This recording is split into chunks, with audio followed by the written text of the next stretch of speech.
हमने अभी तक कॉन्ट्रैक्ट के रूल्स पढ़े हैं और जो भी कॉन्ट्रैक्ट के रूल पढ़े हैं उसके मुताबिक हमें समझ में यही आ रहा है कि कॉन्ट्रैक्ट दो लोगों के बीच में होता है, जो सही है। कॉन्ट्रैक्ट दो लोगों के बीच में होता है, एक प्रपोजल देता है, दूसरा एक्सेप्टेंस करता है, बीच में कंसिडरेशन होती है। तो जब हम कल जैसे रितनेश ने बोला था कि अगर मैंने किसी को ब्याज पे पैसा दिया है तो मैंने उसके ऊपर 2% इंटरेस्ट लेने का वादा भी किया है, अगर मैं उसको राइटिंग में कर लूं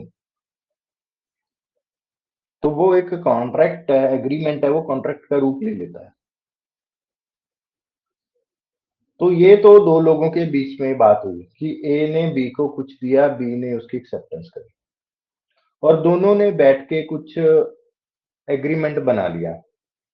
एग्रीमेंट जब बनाने लगे, दोनों टेबल पे बैठे, ए ने बोला कि ये मेरी टर्म्स एंड कंडीशन है, बी ने बोला कि ये मेरी टर्म्स एंड कंडीशन है, कि अगर उनमें गुड्स का कुछ लेन देन है तो वो गुड्स की डिलीवरी कहाँ होगी, जो जो ट्रांसपोर्टेशन के एक्सपेंस है वो कौन बियर करेगा, अगर गुड्स हैं वो लॉस्ट होती हैं ड्यूरिंग ट्रांजेक्शन तो उसका लॉस है वो कौन बियर करेगा, अगर गुड्स डिस्क्रिप्शन से मैच नहीं करती हैं तो वो अगर वापस जाती हैं तो उसका कॉस्ट कौन बियर करेगा, जहाँ डिलीवरी डिले होती है तो डैमेजेस कौन पे करेगा। तो इस तरह की बातें होती है कॉन्ट्रैक्ट में, अगर हम किसी के साथ भी कॉन्ट्रैक्ट करते हैं, मतलब दो लोगों के बीच में बैठ के एक म्यूचुअल अंडरस्टैंडिंग होती है जिसमें वो कॉमन टर्म्स एंड कंडीशन है वो फॉर्म करते हैं। ठीक है, दो लोग बैठे हैं, टेबल पे बैठे हैं, हमने देखा है कि जब एग्रीमेंट होता है तो लैंड का अगर इमूवेबल प्रॉपर्टी एग्रीमेंट होता है तो जो लोग कचहरी जाते हैं उनको पता है कि कोर्ट में क्या होता है कि वहां पे एक डीडमेंट राइटर होता है। ठीक है, डीडमेंट राइटर क्या करता है, भी आपका एग्रीमेंट लिख देता है कि इतने एकड़ लैंड थी या इतने मेजरमेंट की लैंड थी, इसने इसको इतने पैसे में बेची। ठीक है, ये लैंड की डिलीवरी कब करेगा, ये इसको करेगा।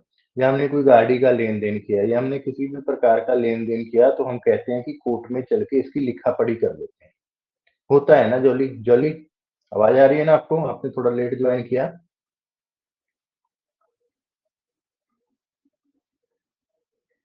तो दो लोग जब म्यूचुअल टर्म्स एंड कंडीशन पे एग्री करते हैं, आपस में लिखा पढ़ी करते हैं, तो वो एग्रीमेंट है।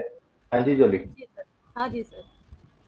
ठीक है, तो दो लोग आपस में जो mutual terms and condition agree करते हैं कि ये चार कंडीशन मेरी हैं, ये चार कंडीशन मेरी हैं, तो वो आपस में बैठ के कर लेते हैं। बट एक और फॉर्म होती है कॉन्ट्रैक्ट की जिसको हम स्टैंडर्ड फॉर्म कॉन्ट्रैक्ट कहते हैं, एसएफसी शॉर्ट में कहते हैं। स्टैंडर्ड फॉर्म ऑफ कॉन्ट्रैक्ट आज के जो कमर्शियल टाइम पे वो बड़ा इंपॉर्टेंट है। हम हरेक कस्टमर के साथ, हमने ये तो बोला कि अगर हमने किसी से कुछ आइटम परचेज करते हैं, मान लो हमने कोई इलेक्ट्रॉनिक आइटम, मोबाइल लिया, लैपटॉप लिया, टीवी लिया,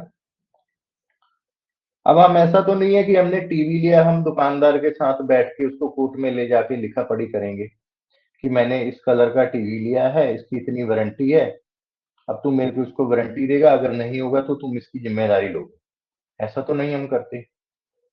हमने कोई वॉशिंग मशीन ली, हम उसका भी नहीं करते। ठीक है जी।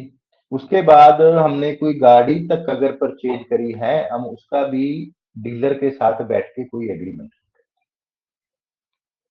उसके अलावा अगर हम प्ले स्टोर से कोई ऐप डाउनलोड करते हैं तो हमने देखा कि उसके लिखा आता है कि एक्सेप्ट टर्म्स एंड कंडीशन। जब तक हम टर्म्स एंड कंडीशन एक्सेप्ट नहीं करते, कोई भी ऐप प्ले स्टोर से डाउनलोड नहीं। उस एग्रीमेंट में क्या लिखा होता है कि वैसे तो कोई पढ़ता नहीं है कि अगर बोला कि ऐप डाउनलोड करो तो ऐप डाउनलोड करो। ठीक है, बट कभी आपने उसमें पढ़ के देखा होगा तो उसमें उनकी जुरिस्डिक्शन, लाइबिलिटी, डाटा कहाँ शेयर हो रहा है, क्या नहीं हो रहा, उसके बारे में वो बताते हैं कि आप यहाँ आपकी जो एक्सेस हमें रहेगा इस चीज का रहेगा, आपके कॉन्टेक्ट बुक का एक्सेस रहेगा, आपकी फोटो गैलरी का एक्सेस हमारे पास रहेगा, आपके मैसेज रीड करने का एक्सेस आपके पास रहेगा। तो अगर वो एक्सेस की बात करते हैं तो आप उस कॉन्ट्रैक्ट की टर्म्स एंड कंडीशन पे टिक करते हो, वो एक्सेप्ट हो जाती हैं तो आपको वो एप्लीकेशन डाउनलोड कर ली, मतलब आपका कॉन्ट्रैक्ट उसके साथ हो गया। कॉन्ट्रैक्ट कैसे हो गया कि आप उसकी उसने प्ले स्टोर में अपना डिस्प्ले किया। ये लाइक ऐसा है कि invitation to offer, play store खोलो, आपको किसी चीज की ऐप चाहिए, बैंकिंग ऐप चाहिए, ठीक है, किसी कम्पिटिटिव एग्जाम की कोई ऐप चाहिए, तो आप वहां पे डालो तो वहां पे लिस्ट आएगी ऐप की कि ये लिस्ट है। तो उसका मतलब they are just displaying their apps and they are invite, ये वो आपको इनविटेशन दे रहे हैं कि आप उनकी ऐप को डाउनलोड करो। अब जब आपने ऐप को क्लिक किया तो इसका मतलब आपने ऑफर किया उस ऐप को कि मैं आपकी ऐप डाउनलोड करना चाहूँ। उसके बदले में उसने आपको बोला कि ठीक है आप अपनी ऐप डाउनलोड करो, बट मेरी टर्म्स एंड कंडीशन आप इसको सिलेक्ट करो। आपने उसकी टर्म्स एंड कंडीशन एक्सेप्ट करी, तो आपका एक प्रपोजल या कॉन्ट्रैक्ट या प्रपोजल या एक्सेप्टेंस का एक जो जो रिलेशनशिप है वो बिल्ड हो गया। चाहे आपने टर्म्स एंड कंडीशन क्लिक करके कराए, चाहे उसने आपको अलाउ किया है कि जैसे आपने क्लिक किया ऐप के, वो ऐप इंस्टॉलेशन का बटन दिखाता है। इंस्टॉलेशन का दिखाने का मतलब है कि they are allowing you to, they are accepting your proposal to download their app. तो वो आपको ऐप डाउनलोड करने का प्रपोजल आपका एक्सेप्ट कर लेते हैं। तो वहां पे टर्म्स एंड कंडीशन आती है। कंसीडरेशन क्या है? कंसीडरेशन क्या है कि आपने उनकी एप्लीकेशन जो है वो ऐप है वो डाउनलोड करी है। इसके बदले में वो आपसे मतलब जो भी चार्जेस हैं, अगर पेड है तो उस हिसाब से चार्जेस है, नहीं पेड है तो वो अपनी एड वहां पे दिखाएंगे। ठीक है, जो भी टर्म्स एंड कंडीशन है, आपने टर्म्स एंड कंडीशन एक्सेप्ट करी। आप दिन में आपके फोन में कितनी ही ऐप होगी, हर बंदे के फोन में मेरे को लगता है 25-30 ऐप तो होंगी होंगी, सबके पास स्मार्टफोन है, स्मार्टफोन में इतनी ऐप तो होंगी। मतलब आपने इतनी ऐप डाउनलोड कर दी, आपने किसी का कॉन्ट्रैक्ट नहीं पढ़ा। तो वो जो कॉन्ट्रैक्ट होते हैं वो प्री डिफाइंड कॉन्ट्रैक्ट होते हैं। आपने किसी ऐप को किसी इलेक्ट्रॉनिक स्टोर पे जाके बोला है कि मेरे को आपका सामान तो खरीदना है, बट मेरे को आपकी ये टर्म्स पसंद नहीं है। आपने कभी इंश्योरेंस वक्त लेते वक्त आप कभी एलआईसी लेते हो, तो एलआईसी में आप बताते हो कि मेरे को ये वाला प्लान चाहिए, ये प्रपोजल चाहिए, मेरे को इसको इसको इंश्योर करना है, इसकी लाइफ इंश्योर करनी है। वो आपको एक प्रपोजल फॉर्म देता है, आप प्रपोजल फॉर्म भरते हो। उस प्रपोजल फॉर्म में कुछ डेक्लेरेशन होती हैं, कुछ आपकी बेसिक इंफॉर्मेशन होती है। उस प्रपोजल फॉर्म को कंपनी एक्सेप्ट करती है। एक्सेप्ट करने का मतलब ये है कि आपने जो प्रपोजल दिया उन्होंने एक्सेप्टेंस दिया। एक्सेप्टेंस के बाद कंसीडरेशन क्या है? इस चीज में कंसीडरेशन क्या है कि आपने उनको प्रीमियम का पैसा देना, ये उनके लिए कंसीडरेशन है। आपके प्रीमियम का पैसा दिया गया है, इसकी वजह से उन्होंने आपकी लाइफ को इंश्योर किया है, ये आपकी कंसीडरेशन। ठीक, प्रपोजल हो गया, एक्सेप्टेंस हो गया, कंसीडरेशन हो गया। अब इस चीज को हम राइटिंग में कैसे करेंगे? कल को हमें प्रूव भी करना है ना कि भाई मैंने इससे पॉलिसी ली है। तो वो एग्रीमेंट होगा, टर्म्स एंड कंडीशन होगी कि मान लो लाइफ इंश्योर्ड अगर सुसाइड कर लेता है तो हम पैसा नहीं देंगे। आपकी कम से कम इतनी मिनिमम प्रीमियम आना चाहिए, या आपका जो लॉक इन पीरियड है वो इस डेट से इस डेट तक स्टार्ट हो रहा है, उसके बाद हमारी लाइबिलिटी क्रिएट होती है। तो ये टर्म्स एंड कंडीशन है, ये कंपनी की तरफ से आती है, एलआईसी की तरफ से आती है। आपने कभी एलआईसी को जाके बोला कि मेरे को ये आपका 7 नंबर कंडीशन पसंद नहीं आ रहा है, इसको आप हटाओ, आप इसको दोबारा से लिखो, मैं इस हिसाब से नहीं, मैं इसको इस हिसाब से करना चाहता हूँ? नहीं कर सकते। क्यों? क्योंकि वो स्टैंडर्ड फॉर्म ऑफ कॉन्ट्रैक्ट्स होते हैं, जिसको इंडियन लॉ रिकॉग्नाइज करता है, इंडियन कॉन्ट्रैक्ट एक्ट रिकॉग्नाइज करता है कि ये जो कॉन्ट्रैक्ट है ये वैलिड है। चाहे टेबल के बैठ के ऊपर दोनों पार्टियों ने आमने सामने नहीं लिखे हैं, म्यूचुअल कंडीशन अंडरस्टैंडिंग नहीं है, बट ये स्टैंडर्ड फॉर्म कॉन्ट्रैक्ट्स हैं। ये इसलिए रखे जाते हैं क्योंकि आज के समय में किसी के पास अब डेली लाखों पॉलिसियां बेचती है एलआईसी, तो हर बंदे के साथ बैठ के वो कॉन्ट्रैक्ट नहीं कर सकते। हर इंडिविजुअल को कोर्ट में ले जाके वहां टर्म्स एंड कंडीशन नहीं लिख सकते वो।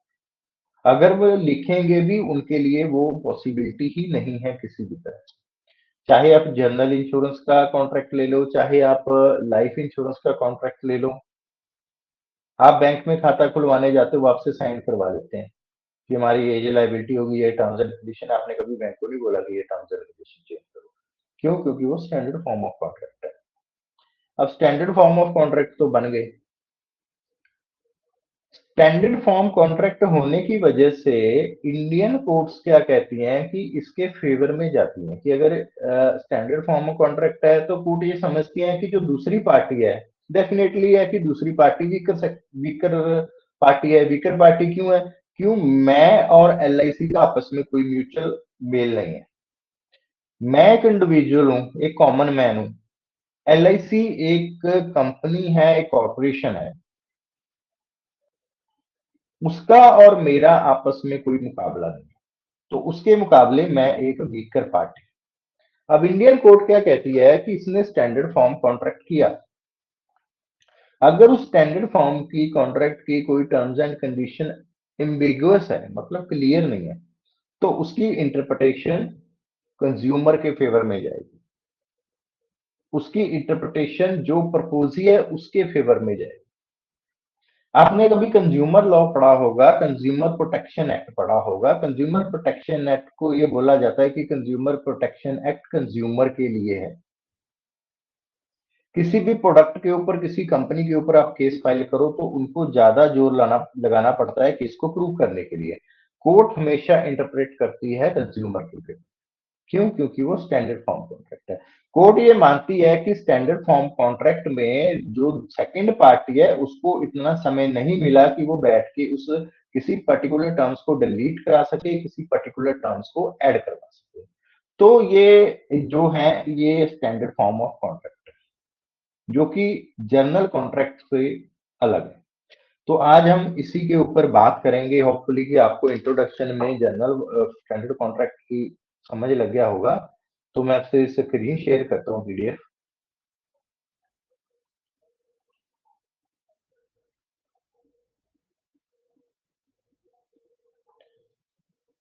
तो introduction to standard form contract, जिसको एसएफसी कॉन्ट्रैक्ट भी कहते हैं, जिसको एडहेसिव और बॉयलर प्लेट कॉन्ट्रैक्ट। एडहेसिव और बॉयलर प्लेट कॉन्ट्रैक्ट का मतलब है कि ये पहले से लिखे होते हैं। जब कॉन्ट्रैक्ट हो रहा होता है तब इसको नहीं लिखा जाता, ये पहले से ही लिखे पड़े होते हैं।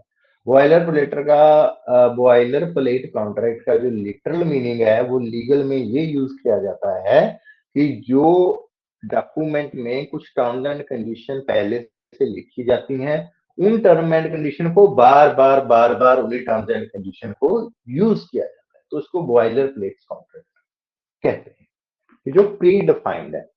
आपने एलपीओ की एग्जांपल सुनी होगी कि बहुत से लोगों के कुछ दोस्त, कुछ मित्र, कुछ जानकार वो एलपीओ में काम करते होंगे, जो बाहर के कॉन्ट्रैक्ट मेकिंग का काम करते हैं। वो क्या करते हैं, उनके पास कॉन्ट्रैक्ट आता है बने बनाए, उसको वो सेट करते हैं टर्म्स एंड कंडीशन। वो ऑलरेडी टर्म्स एंड कंडीशन जो कॉन्ट्रैक्ट का फॉर्मेट है उसको सेट करके वापस भेजते हैं।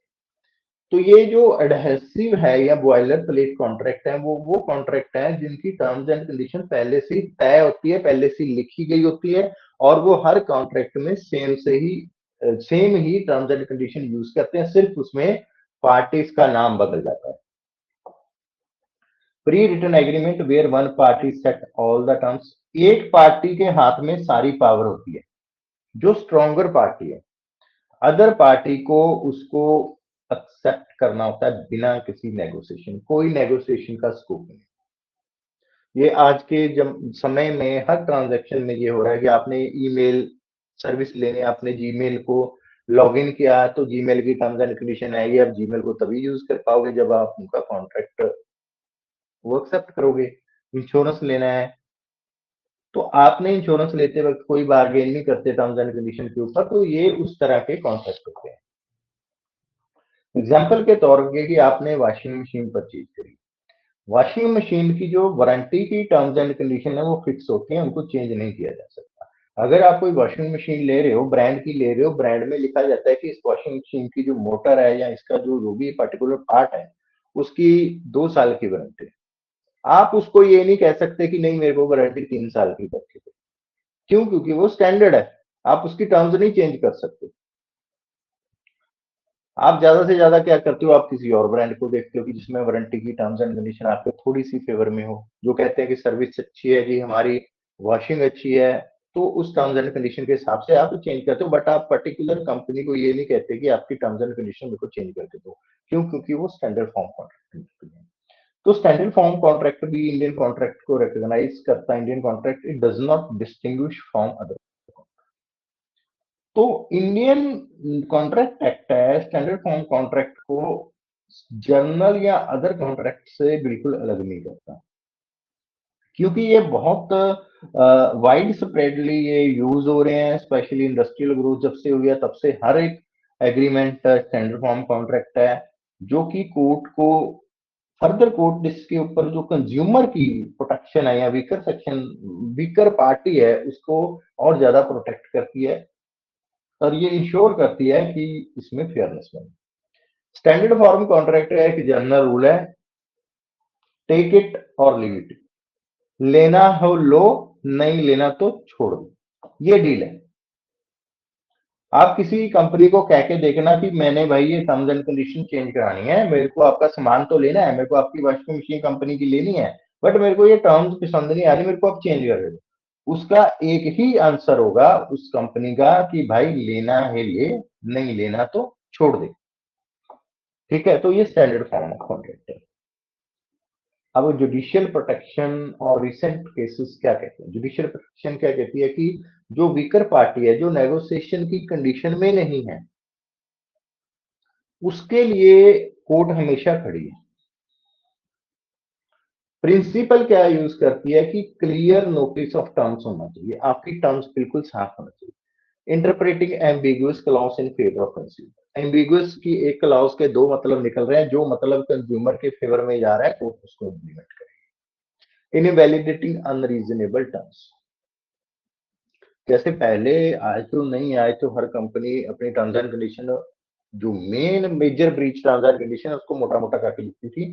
पहले जब भी कोई प्रोडक्ट लेता था नीचे एक स्टार बना के छोटा सा लिखा जाता था subject to terms and condition.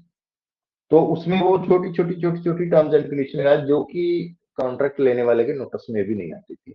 तो जब कोर्टों ने इनका जो इंटरप्रिटेशन है वो वीकर पार्टी के फेवर में करना स्टार्ट किया, तो अब ठीक है कि वो एक रीजनेबल नोटिस देते हैं कि हमारी ये टर्म्स एंड कंडीशन है कि आप इस इलेक्ट्रॉनिक प्रोडक्ट को लेके आ गए हो, आप इसको इतनी पावर पे चलाओगे, ठीक है, आप इसको इससे प्रोटेक्ट करके रखोगे, ये टर्म्स एंड कंडीशन उसकी।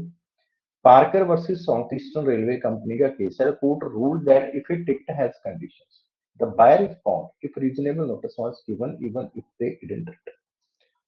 कोई टिकट खरीदा आपने, ट्रैमवे का टिकट खरीदा, बस का टिकट खरीदा, रेलवे का टिकट खरीदा, आपने देखा होगा कि अगर टिकट के पीछे लिखा है कि कोई भी लॉस हो जाता है तो उसकी जिम्मेदारी हम नहीं लेंगे।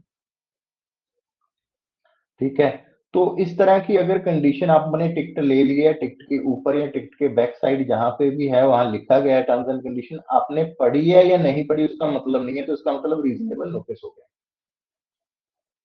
2022 की एक रिसेंट जजमेंट है सुप्रीम कोर्ट की, Harris marine product versus export credit guarantee corporation limited का सुप्रीम कोर्ट का जजमेंट है। सुप्रीम कोर्ट ने क्रिटिकल इशू थे इंश्योरेंस लॉ में, उसको डिस्कस किया है, पर्टिकुलर जो स्टैंडर्ड फॉर्म ऑफ कॉन्ट्रैक्ट है उसको डिस्कस किया है। और पॉलिसी की टर्म्स एंड कंडीशन की इंटरप्रिटेशन करते हुए कोर्ट ने कहा कि जो स्टैंडर्ड फॉर्म ऑफ कॉन्ट्रैक्ट है वो रिकॉग्नाइज्ड है with unequal bargaining power. Unequal bargaining power की दूसरी पार्टी के पास तो पावर ही नहीं, नेगोशिएशन नहीं कर सकती। तो court apply the contra proferentem rule, ambiguous term was constructed against export credit guarantee the drafter and in the favor of the Harris Marine Products का इंश्योर। कोर्ट ने कहा कि अगर मैं ये इंटरप्रिटेशन करती हूँ कि अगर दो टर्म्स निकल रही हैं, दो मीनिंग निकल रहे हैं, तो जो वीकर पार्टी के फेवर में मीनिंग है वो कोर्ट वही यूज करेगी। अनदर केस था Jacob Punia versus United India insurance company, 2022 का केस था। इसमें कोर्ट ने कहा कि जो इंश्योरेंस कंपनी की पॉलिसीज होती हैं वो स्टैंडर्ड फॉर्म्स में होती हैं, तो जो ड्यूटी है वो इंश्योरेंस कंपनी है कि वो जो इंश्योर्ड पर्सन है या जो इंश्योरेंस ले रहा है उसको टर्म्स एंड कंडीशन बताना, main terms and condition breach की जो टर्म्स हैं वो इंश्योर्ड को बताना या जो इंश्योरेंस ले रहा है उसको बताना, ये इंश्योरेंस कंपनी की जिम्मेदारी है। अगर मैं स्टैंडर्ड फॉर्म ऑफ कॉन्ट्रैक्ट का डिटेल एनालिसिस करता हूं तो स्टैंडर्ड फॉर्म ऑफ कॉन्ट्रैक्ट जिसको हम एसएफसी कहते हैं, ये रेफर करता है एडहेसिव और कॉन्ट्रैक्ट बायलैटरल कॉन्ट्रैक्ट को, जो कि प्री ड्राफ्ट एग्रीमेंट होते हैं, जहाँ पे एक पार्टी सारा कुछ लिखती है और वो पार्टी जो लिखने वाली है वो स्ट्रॉन्ग फर्म होती है, सारी टर्म्स एंड कंडीशन वही फॉर्मुलेट करती है, leaving other party with an opportunity, दूसरी पार्टी के पास कोई अपॉर्चुनिटी नहीं है कि वो उसको नेगोशिएट कर सके। तो ये स्टैंडर्ड आप पे अगर क्वेश्चन आता है तो आपको ये आंसर मिलेगा।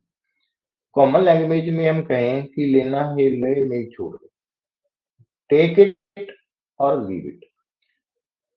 कॉन्ट्रैक्ट जहां पे जो वीकर पार्टी है उसके पास कोई और ऑप्शन नहीं है कि अगर उसने इंश्योरेंस पॉलिसी लेनी है एलआईसी की, तो उसकी जो टर्म्स एंड कंडीशन है उसको उसके एक्सेप्ट करना ही पड़ेगा। तो this imbalance prevalent in the sector, तो ये इम्बैलेंस है, इंश्योरेंस आ गया, आपकी ऑनलाइन सर्विसेज आ गई, आपकी कंज्यूमर गुड्स आ गई। तो इन तरह की जो लार्ज स्केल ट्रांजैक्शन है इसको स्मूथली हैंडल करने के लिए कॉन्ट्रैक्ट कहीं ना कहीं नेसेसरी भी है। आप हर पर्सन के साथ, हर कस्टमर के साथ या कंज्यूमर के साथ बैठ के कॉन्ट्रैक्ट नहीं कर सकते। जैसे कि वॉशिंग मशीन की मैंने एग्जांपल दी थी कि जब आप वॉशिंग मशीन परचेज करते हो तो बायर को जो भी manufacturer warranty terms and condition है बिना किसी मॉडिफिकेशन के एक्सेप्ट करनी पड़ती है। इसी तरह से अगर हम कोई जीमेल अकाउंट खोलना चाहते हैं तो जो जीमेल प्रोवाइडर, सर्विस प्रोवाइडर है, जैसे कि जीमेल है या याहू है, इनकी जो भी टर्म्स एंड कंडीशन होगी हमें एज इट ही एक्सेप्ट करनी पड़ेगी, हम उनको नेगोशिएट करके मॉडिफाई नहीं करवा सकते। इंश्योरेंस कॉन्ट्रैक्ट भी इसकी एक एग्जांपल्स हैं, जहां पे इंश्योरेंस कंपनी डिसाइड करती है कि मेरे को कौन कौन सी बीमारी कवर करनी है। अगर आप इंश्योरेंस लेने जाओ तो इंश्योरेंस कंपनी बताती है कि ये 10 बीमारियां मैं आपकी कवर करूँ। आप उसको ये नहीं कह सकते कि ये 11वीं बीमारी भी है मेरे को है, अब ये भी कवर।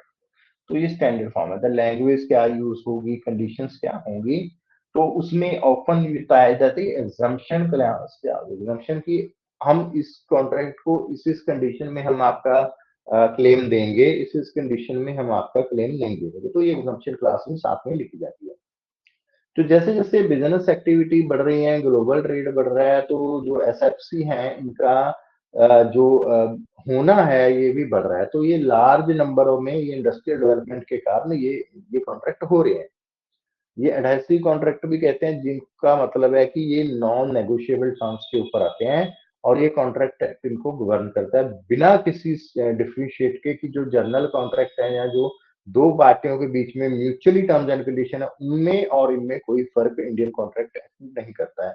हाँ, फर्क ये है कि जब इंटरप्रिटेशन की बात आती है तो वो कंज्यूमर के फेवर में जाते हैं। लीगल पोजीशन क्या है इंडिया में एसएफसी की, तो इंडियन, जैसे कि मैंने बताया कि एसएफसी है, इंडियन कॉन्ट्रैक्ट एक्ट उनको रिकॉग्नाइज करता है, जैसे कि offer, acceptance, consideration, capacity, legality.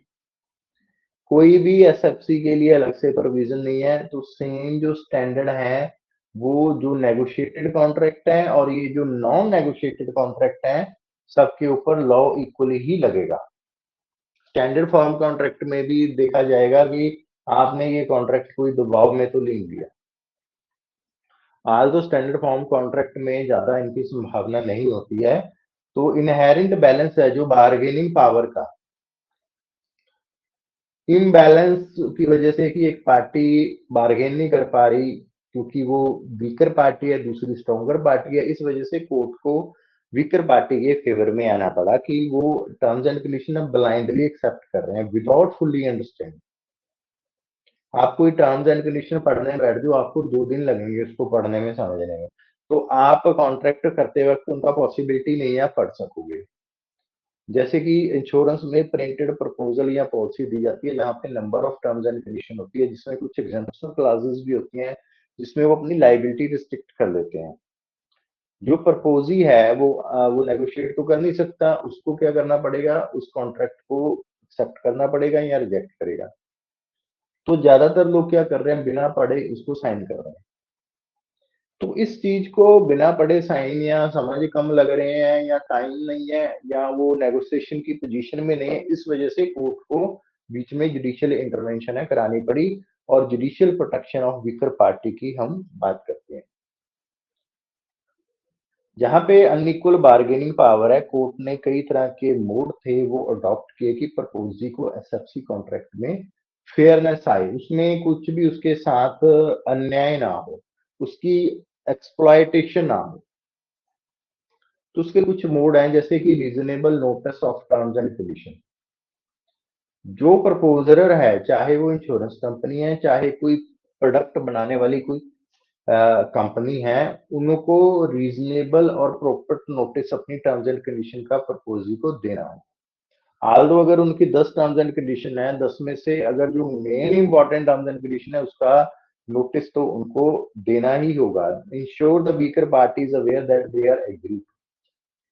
मान लो आपने हेल्थ इंश्योरेंस ली, हेल्थ इंश्योरेंस की एग्जांपल देता हूं, तो हेल्थ इंश्योरेंस है स्टैंडर्ड फॉर्म ऑफ कॉन्ट्रैक्ट है, ठीक है।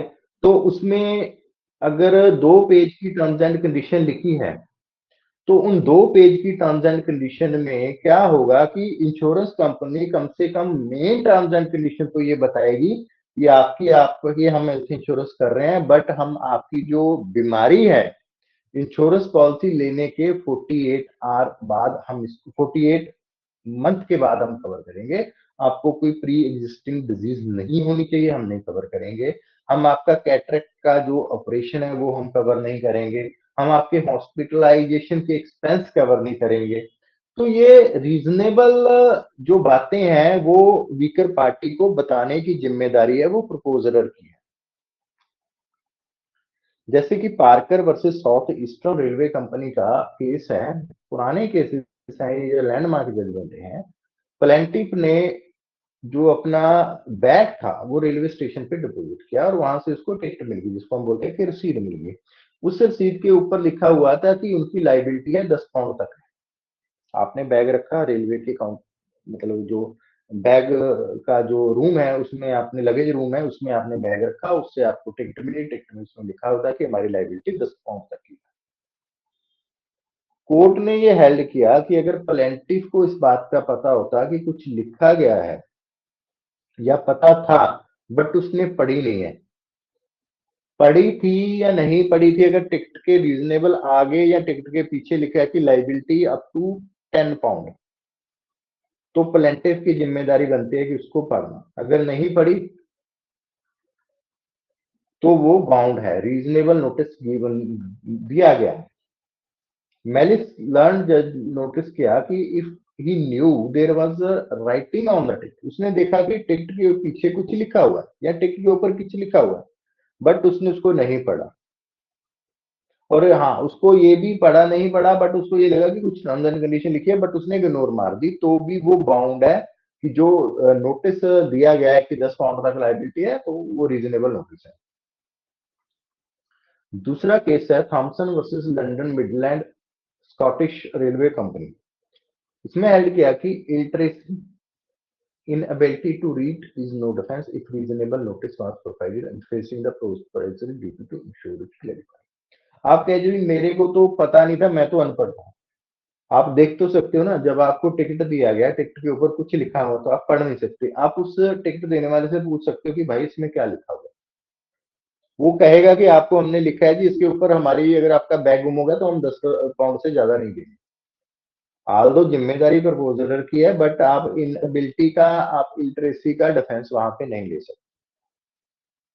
अगर कोई बंदा देख नहीं सकता, ब्लाइंड है, तो प्रपोजर की ड्यूटी बनती है कि उसको बताए, क्योंकि उसको पता चल रहा है कि ये पर्सन को मैं टिकट दे रहा हूं बट ये देख नहीं पा रहा, ये देख नहीं सकता और ये पढ़ेगा कैसे। तो उस केस में प्रपोजर की ड्यूटी बनती है कि उसको बोल के बताए कि भाई ये टर्म्स एंड कंडीशन है।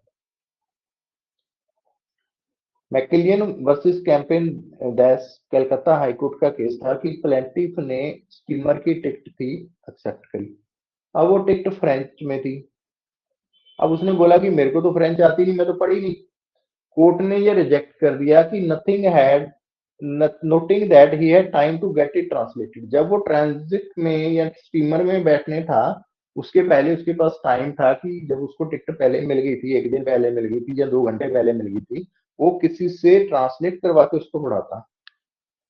ये कहना कि मेरे को तो फ्रेंच आती नहीं है, मैंने तो पढ़ी नहीं है टर्म्स एंड कंडीशन, मेरे को तो आइडिया नहीं है, वो डिफेंस नहीं हम ले सकते। उसकी तरफ से, प्रपोजर की तरफ से रीजनेबल नोटिस आ गया। उसके बाद वो कहता है कि notice should be contemporaneous with the contract. Notice of term must be given before और at the time of contract formation. जब आपका कॉन्ट्रैक्ट हो रहा है तब आपको टर्म्स एंड कंडीशन बतानी है। कॉन्ट्रैक्ट होने के बाद जब लाइबिलिटी आ गई तब आपको टर्म्स एंड कंडीशन नहीं बतानी। As subsequently notification would modify the original contract requiring centre. If a party want to exempt liability, notice must be given during the contract formation, not later। जब contract form हो रहा था तब आपको notice देना है। ऑली वर्सेस मार्बलॉन कोर्ट का case है। A hotel home was book, एक होटल का रूम बुक किया गया, and later a notice in the room excluding the liability of room. जब होटल रूम बुक किया गया था तब उसमें कोई नोटिस नहीं था कि अगर इस रूम से कोई आइटम चोरी हो जाती है तो होटल की कोई जिम्मेदारी नहीं। वो नोटिस बुक होने के बाद दिया गया। तो कोर्ट ने कहा कि ये नोटिस है, ये एग्रीमेंट का पार्ट नहीं है, क्योंकि जब कॉन्ट्रैक्ट हो रहा था और होटल रूम बुक हो रहा था तब ऐसा कोई नोटिस नहीं था। नोटिस अगर बाद में लगाया गया है तो होटल है, अगर वो इसमें आइटम है वो थेफ्ट हो जाती है तो उसके लिए होटल जिम्मेदार है। उसके बाद कहता है कि interpreting of unclear terms in favour of a purpose. जब कोई एसएफसी कॉन्ट्रैक्ट है वो एम्बिगियस हो, कोर्ट इंटरप्रेट करती है अगेंस्ट द ड्राफ्ट, प्रपोजर के अगेंस्ट या प्रपोजी के फेवर में उसको इंटरप्रेट किया जाता है। क्यों? क्योंकि वीकर पार्टी को प्रोटेक्ट करना। सुप्रीम कोर्ट का केस है united India insurance versus Pushpalaya printer. Insurance के ही कॉन्ट्रैक्ट एसएफसी ज्यादा यूज होते हैं, इस वजह से इंश्योरेंस के केसेस ज्यादा हैं। ये हेल्ड किया कि ambiguous insurance term should be interpreted against the insurer, favouring the insured and reinforcing the principle of a contra proferentem. मतलब कि आपको उस चीज को वीकर पार्टी के फेवर में इंटरप्रेट करना है। उसके बाद आती है कि फंडा एग्जम्पशन क्लॉज है regarding fundamental breach not available. Exemption के अलाउज क्या होती है कि आपके कॉन्ट्रैक्ट में कुछ ऐसा लिखा जाता है कि अगर ये चीजें होती हैं तो मैं लाइबल नहीं है, मेरी एग्जम्पशन रहेगी लाइबिलिटी से। तो उसमें एग्जम्पशन क्लॉज है can not cover fundamental breach, कि अगर आपने कॉन्ट्रैक्ट की फंडामेंटल ब्रीच कर दी तो उस फंडामेंटल ब्रीच में, टर्म्स एंड कंडीशन के ब्रीच में आप एग्जम्पशन की प्ली नहीं दे सकते, which are familiar perform core obligation of the contract. आपको कहीं कोर कॉन्ट्रैक्ट की कोई कोर ऑब्लिगेशन आपको पूरी करनी है, आप उसमें एग्जम्पशन की क्लॉज नहीं दे सकते। Every contract has a fundamental obligation, breaching it make a proposal like. Her contract की फंडामेंटल ऑब्लिगेशन होती है, अगर वो नहीं होगी तो वो ब्रीच होगी, जिसके लिए जो प्रपोजर है वो लाइबल है रिगार्डलेस की exemption clause. Davis versus Colin का केस है कि प्लेंटिफ ने, ये केस आपको क्लियर कर देगा कि इसमें फंडामेंटल क्लॉज क्या है और उसमें एग्जम्पशन क्लॉज है। प्लेंटिफ था, उसने डायर को और क्लीनर को अपनी यूनिफॉर्म क्लीन करने के लिए दी। यूनिफॉर्म जब दी उससे उसको एक रसीद मिली। उस रिसिप्ट में क्या लिखा हुआ था कि जब उसने बोला कि इसमें कुछ लिखा हुआ था, क्लॉजेस क्या लिखी थी कि उस रिसिप्ट में लिखा था कि whilst every care is exercise is cleaning and dyeing garment. हमने हर तरह की मतलब की केयर यूज करी है कि उस कपड़े को डाई और क्लीन किया जाए, और सारे ऑर्डर हम ओनर के रिस्क पे उठाते हैं। We are unable to hold our self responsible for damage, shrinking, colour defect developed in accessory handling. कि हम किसी भी तरह का कपड़े में श्रिंक आ जाए, कलर फेड हो जाए, डिफेक्ट आ जाए, हम उसके लिए जिम्मेदार नहीं है। प्रोप्राइटर की जो लाइबिलिटी है, मतलब उस फर्म की लाइबिलिटी है जो डाइंग का काम करती है, अगर कुछ गुम हो जाता है तो उसकी जो कॉस्ट है क्लीनिंग की उससे 10 गुना नहीं होगी। तो इस तरह की टर्म्स एंड कंडीशन थी उस रसीद में लिखी। कोर्ट ने कहा कि इस तरह की एग्जम्पशन क्लॉज है। एग्जम्पशन क्लॉज इसमें क्या है कि प्रोपराइटर की लाइबिलिटी है वो 10% से ज्यादा नहीं होगी, किसका, कॉस्ट ऑफ क्लीनिंग। तो कोर्ट ने कहा कि इस तरह की एग्जम्पशन क्लॉज है, फंडामेंटल ब्रीच है, वो वैलिड नहीं। तो डिफेंडेंट है वो लाइबल है फुल वैल्यू ऑफ गुड्स के लिए। फंडामेंटल ब्रीच क्या है इसमें, या फंडामेंटल ब्रीच क्या है कि अगर मैंने क्लीनर को, डाई क्लीनर को कपड़े साफ करने के लिए दिए हैं तो हमारा कॉन्ट्रैक्ट ये है कि वो मेरे को साफ सुथरी हालत में वो मेरे कपड़े वापस करेगा। ठीक है, अगर वो साफ सुथरी हालत में मेरे कपड़े वापस मेरे को नहीं कर रहा तो ये मेरे कॉन्ट्रैक्ट का फंडामेंटल ब्रीच है, क्योंकि हमारा कॉन्ट्रैक्ट का फंडा ही ये था, बेस ही यही था कि मैं उसको कपड़े ड्राई क्लीन के लिए दूं और वो मेरे को एज इट कपड़े ड्राई क्लीन करके वापस करे। तो ये हमारे कॉन्ट्रैक्ट का फंडामेंटल था। अगर उसी की ब्रीच हो जाएगी तो ये एग्जम्पशन क्लॉज की हमारी लायबिलिटी 10 से ज्यादा नहीं है, ये किसी काम की नहीं है। तो defendant is liable to give full value of the goods. इसी तरह के एक दूसरा केस है अलेक्जेंडर वर्सेस रेलवे एग्जीक्यूटिव 1951 का केस है। प्लेंटिफ ने डिपॉजिट कराया अपना रिस्क पार्सल ऑफिस में, रेलवे स्टेशन पे, और जो उसके ऑर्डिनरी एक्सपेंस थे या रेट थे, जो भी रेट थे उसने पे कर दिए। उसको एक टिकट वापस मिला जिसपे कंडीशन लिखा हुआ था, जिसपे कंजम्पशन थी कि डिफेंडेंट जो रेलवे है वो लाइबिलिटी के अंदर नहीं आती अगर जो पार्सल है वो मिस डिलीवरी हो जाता है या खत्म हो जाता है, तो रेलवे की जो जिम्मेदारी है वो 5 पाउंड से ज्यादा नहीं होगी। Defendant allowed the plaintiff friends to take away luggage. अब रेलवे ने जो प्लेंटिफ का जो लगेज था वो उसके दोस्त को दे दिया। प्लेंटिफ ने सूट फाइल किया कि मैंने ऐसा कोई दोस्त भेजा ही नहीं, मेरा तो कोई आपने लगेज कैसे मेरे किसी दोस्त को कह के दे दिया। Defendant relied on the above example. तो डिफेंडेंट ने कहा कि अगर कोई मिस डिलीवरी हो जाती है तो मेरी लाइबिलिटी 5 पाउंड से ज्यादा नहीं। कोर्ट ने हेल्ड किया कि an essential part of executive duty was to take care of the deposit. तो फंडामेंटल ड्यूटी क्या है कि मैंने अगर कुछ रेलवे में पार्सल डिपॉजिट कराया है तो उस पार्सल को सही सलामत पहुंचाने की जिम्मेदारी, फंडामेंटल जो ड्यूटी है वो रेलवे की है। अगर यही ड्यूटी ब्रीच हो जाती है, had they committed a fundamental breach of the contract allowing other person, कि अनअथर पर्सन को उस गुड्स का एक्सेस दिया गया, उसको डिलीवरी दी गई है, तो वो they can not rely on the exemption clause to shield from the law, therefore exemption clause is not.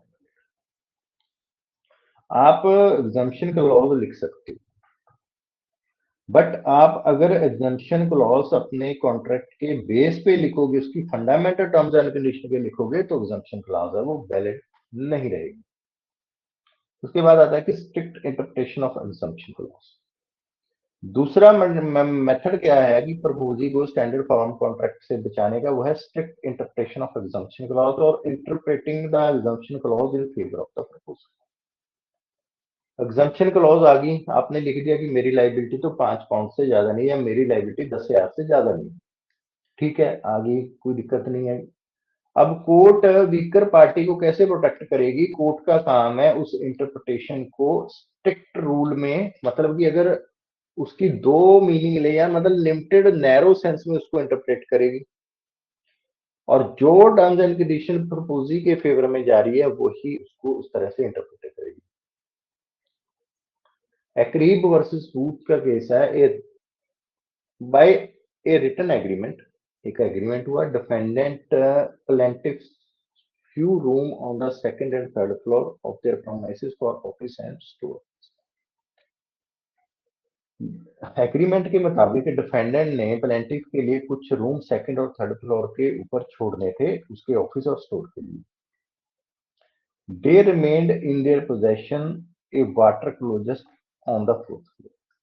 उसके पोजेशन में रहे बट फोर्थ फ्लोर पे पानी की समस्या। The agreement provided plaintiff would exclusively employ the defendant in making up packing all the goods brought by them for the business on the premises. The defendant would not in any circumstances will be responsible caused by water, insect ban or fungus of any kind. Due to the negligent defendant, their servant water escaped from the closest and caused the damage to the plaintiff person।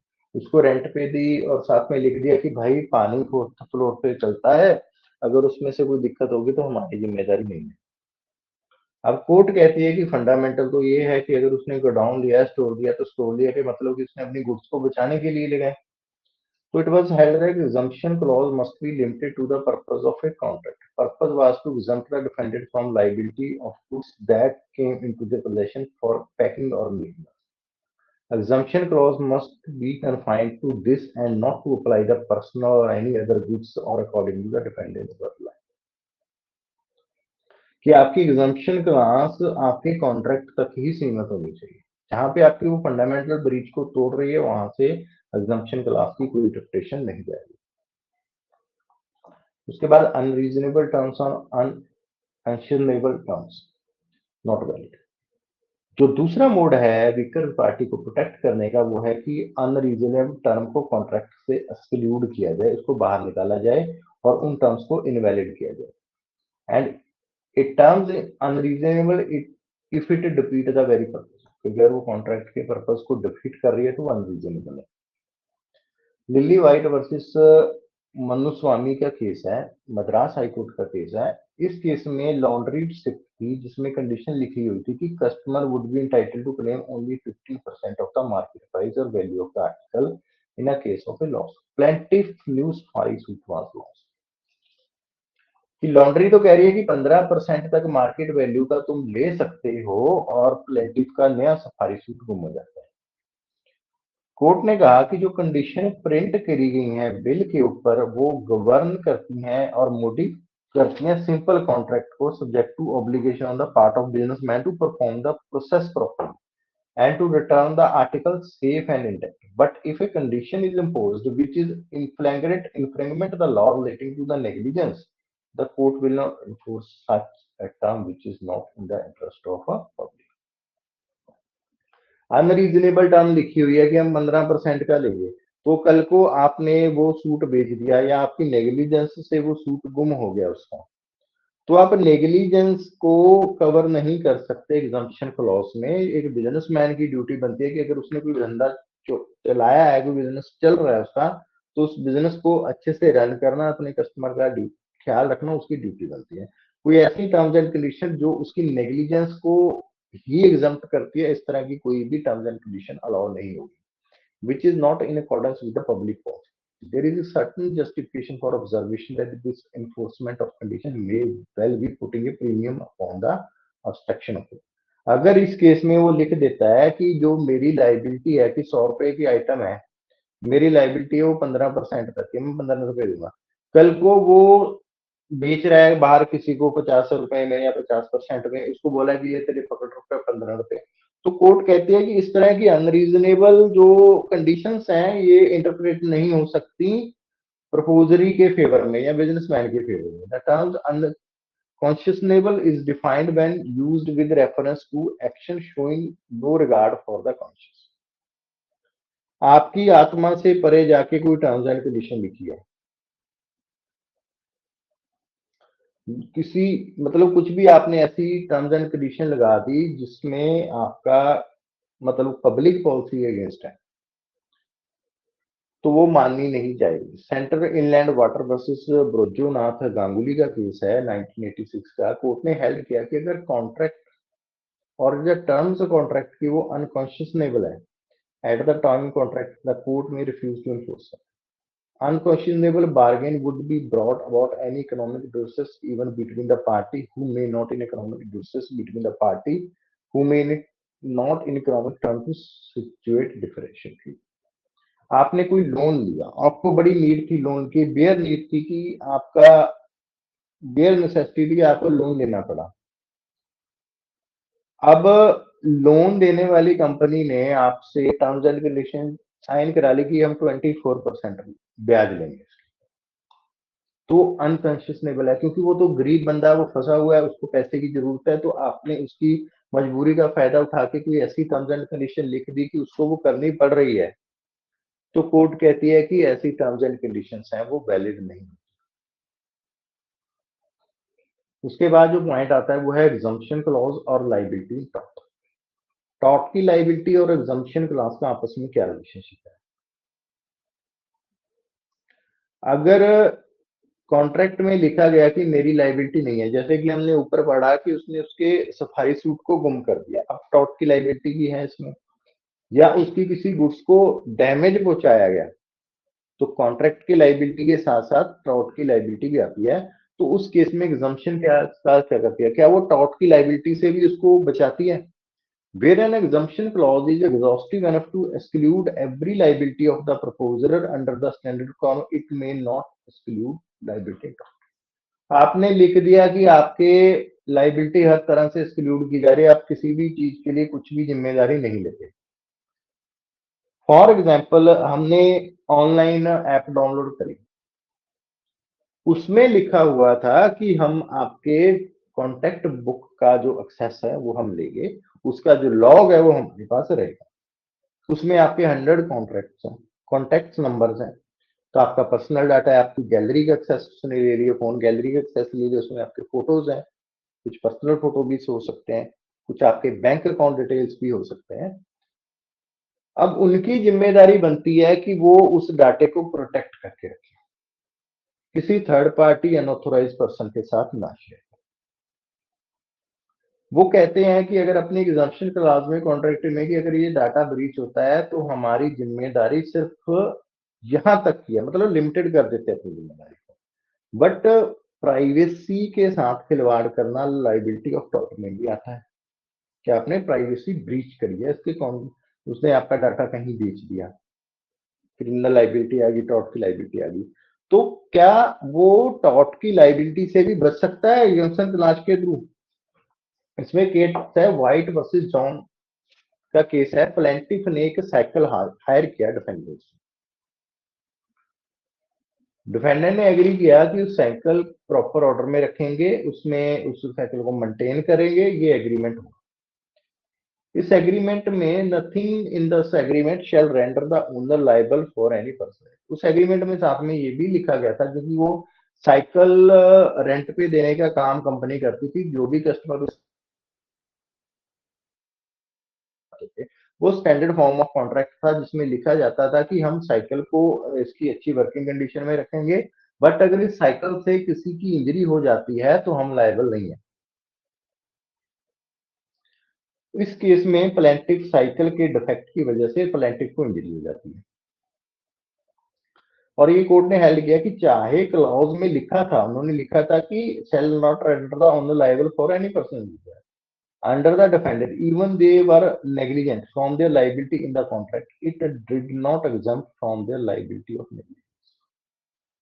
तो अगर plaintiff tort में जाके उनके ऊपर case करके negligence का case करके लेना चाह रहा है कि इसकी वजह से इंजरी हो गया है, तो वो टॉर्ट की लाइबिलिटी से नहीं बच सकते एग्जम्पशन क्लॉज लेके। बट कई बार क्या होता है कि पार्टी है वो नेग्लिजेंस देख के उसको एग्जम्प्ट कर देती है। रुतर वर्सेस पाल्मर का केस है, car was given to the defendant for sale under contract. Defendant को कार दी कि कॉन्ट्रैक्ट किया गया, उस कॉन्ट्रैक्ट में किया गया कि while on the trial the cars would be driven at customer, कि जब तक कार का ट्रायल हो रहा है कार कस्टमर के रिस्क पे चलाई जाएगी। कार के साथ एक्सीडेंट हो जाता है जब वो ट्रायल रन पे चल रही थी। Defendant were not liable for they had express word shifted the risk to the customer. Contract में उन्होंने बड़ा क्लियरली लिखा था कि जब हमारा कॉन्ट्रैक्ट आपस में हो गया कि ये रिस्क है वो ओनर का रहेगा, तो वो रिस्क ओनर का रहेगा, उन्होंने अपनी लाइबिलिटी पूरी से एग्जम्प्ट कर। अब जो नेक्स्ट पॉइंट आता है वो है liability of proposer toward third party under the law of. Standard form contract में क्या होता है कि जो साइनिंग पार्टी है वही टर्म्स एंड कंडीशन से बाइंड होती है। जैसे कि हमने पढ़ा था कि प्रिविटी ऑफ कॉन्ट्रैक्ट, कि जिसने कॉन्ट्रैक्ट किया है वही उस कॉन्ट्रैक्ट की टर्म्स एंड कंडीशन को परफॉर्म करने में उन टर्म्स एंड कंडीशन के साथ बाइंड है, कोई दूसरा पर्सन नहीं है। अगर कोई एग्जम्पशन क्लॉज प्रोटेक्ट करती है सप्लायर को लाइबिलिटी से, तो it does not apply to third party people not in the contract. तो ये थर्ड पार्टी को अप्लाई नहीं होता। If third party is harmed by goods और service under the such contract, the supplier can still be liable under the tort law for negligence regarding the contract terms and condition. की point क्या है कि contractual liability exemption clause in standard form contract only protect the supplier against the other party not third party. आपकी contract में कोई standard form contract में goods को deliver करने का हुआ है, आपकी जो लाइबिलिटी है थर्ड पार्टी आपकी एग्जम्प्ट नहीं होती। उसके बाद tort liability, supplier can be liable for harm to the third party caused by negligence और डिफेक्टिव गुड्स और सर्विस। जुडिशियल प्रोटेक्शन क्या कहती है, court insured third party art unfairly impacted by the contract they didn't sign.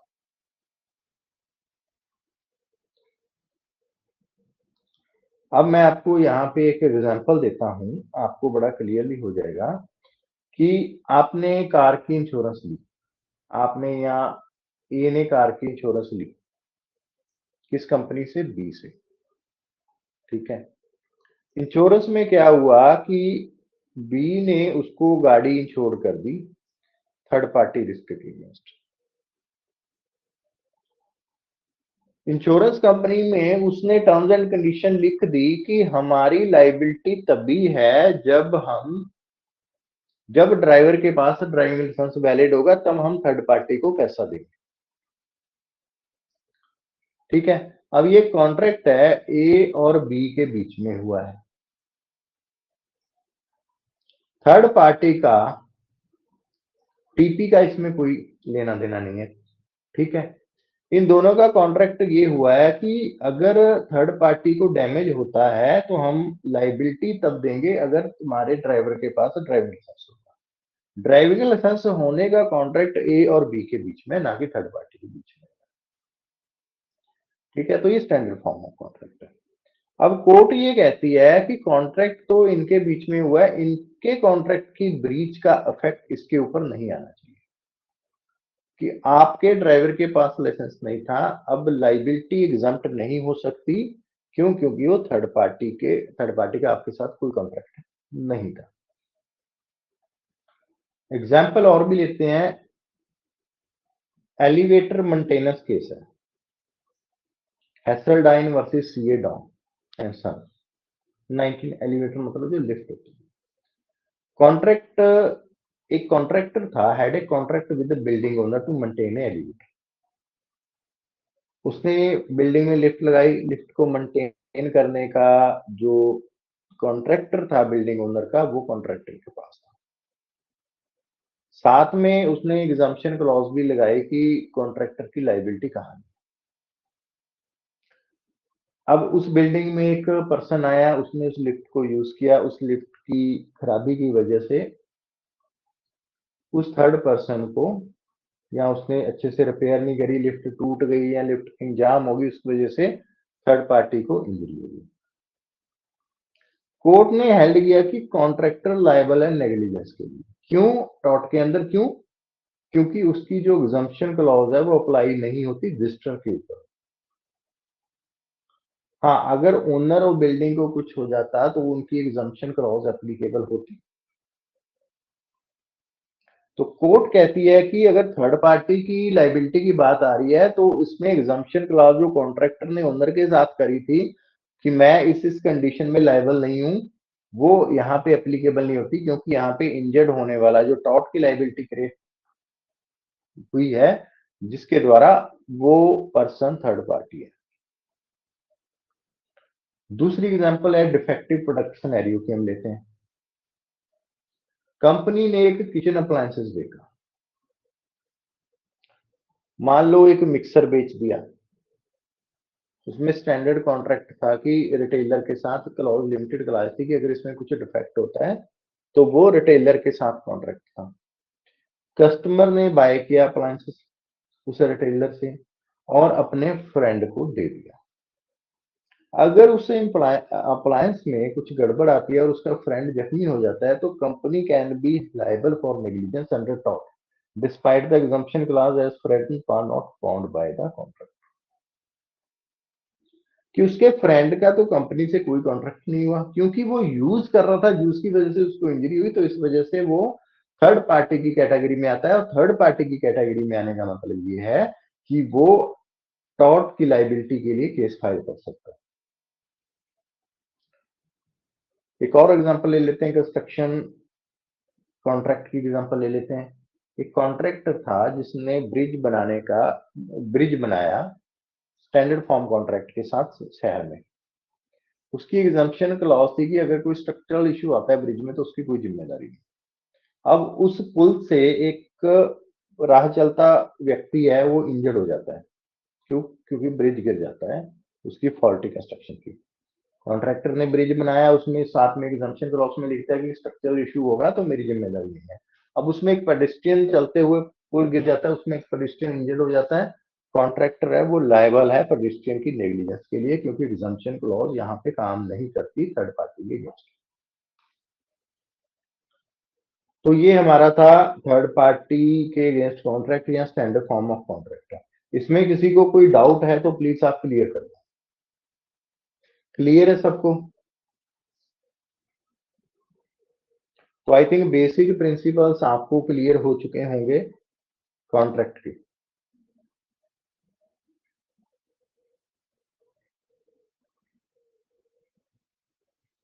Yogesh आपको clear है? ठीक है, thank you. चलो ठीक है जी, फिर किसी का कोई और क्वेश्चन है तो आप बोल सकते हो। आप स्टैंडर्ड फॉर्म कॉन्ट्रैक्ट में यही याद रखना है, हम बोलते हैं ना कि हमने कंज्यूमर केस फाइल करा है। कंज्यूमर कोर्ट तो हमेशा कंज्यूमर के फेवर में ही फैसला देता है। क्यों देता है? क्योंकि वो स्टैंडर्ड फॉर्म पर कॉन्ट्रैक्ट देगा। क्यों जॉली, ऐसा ही होता है ना?